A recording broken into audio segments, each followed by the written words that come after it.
Beralih ke informasi lainnya, pemirsa, sidang perkara pengalihan perseroan PT Kolingkas berlanjut.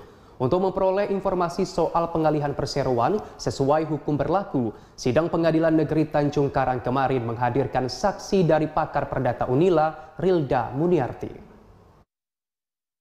Guna mencari kebenaran terhadap gugatan Tony Indra Kesuma yang dinakodai Rukis pribadi mengenai pengalihan perseroan kepada pihak lain yang tidak sesuai dengan perundang-undangan.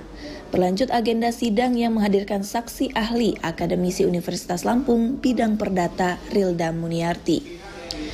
Sebagai saksi ahli, Rilda Muniarti menjawab pertanyaan dari pengacara, kuasa hukum tergugat, dan majelis hakim mengenai landasan hukum terkait pengalihan perseroan hingga bagaimana proses suatu perusahaan melakukan perubahan anggaran dasar. Menanggapi jawaban dari saksi ahli selama persidangan, Andestan, kuasa hukum Tony Indra Kesuma, selaku penggugat mengatakan, dari keterangan yang diberikan oleh saksi ahli telah terungkap fakta-fakta terkait perseroan dan juga termasuk perubahan anggaran dasar yang membuat pihaknya optimis bisa mendapatkan hak serta kebenaran dalam kasus ini. Suatu fakta terkait perseroan, terkait perubahan anggaran dasar dan sebagainya telah diungkap di persidangan hari ini.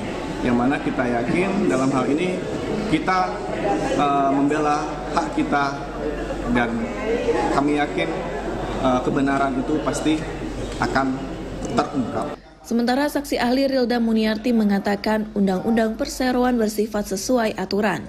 Dalam sebuah perusahaan, jika ingin melakukan perubahan anggaran dasar harus diketahui oleh akta notaris.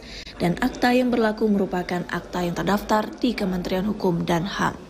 Artinya kembali lagi apa yang harus dilakukan oleh para pihak sepanjang mekanismenya sesuai dengan undang-undang PT itu yang berlaku.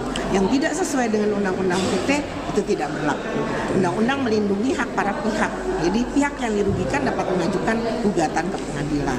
Jadi saya hanya coba meluruskan kembali apa yang menjadi, saya tidak berusaha memihak pihak manapun, saya memihak pada kebenaran, kejujuran pada data yang saya pahami. Saya menutup data para pihak, saya memang tidak mau melihat para pihak, hanya saya memperoleh penjelasan seperti ini dan itu juga kemudian bisa saya jelaskan bahwa modal pada PT disertakan itu dalam bentuk saham atau dinilai dalam lembar saham dan hal-hal yang terkait itu memang dibuatkan di dalam akta otentik karena menyangkut perubahan anggaran dasar, undang-undang dengan tegas menyatakan itu. Gitu ya. Jadi selagi mekanisme yang ditempuh tidak sesuai, buktinya tidak sesuai, berarti dokumen itu tidak sah. Sebelumnya perkara bermula ketika PT Kolingkas menggunakan dana milik Tony Indra Kesuma tidak sesuai peruntukannya, yang mengakibatkan hak Tony mengalami kerugian belasan miliar rupiah. Dan Rukis pribadi selaku nakoda PT Kolingkas telah ditetapkan Mahkamah Agung telah terbukti melakukan tindak pidana penggelapan uang milik Tony Indra Kesuma. Alfian Dendra, TVRI Lampung melaporkan.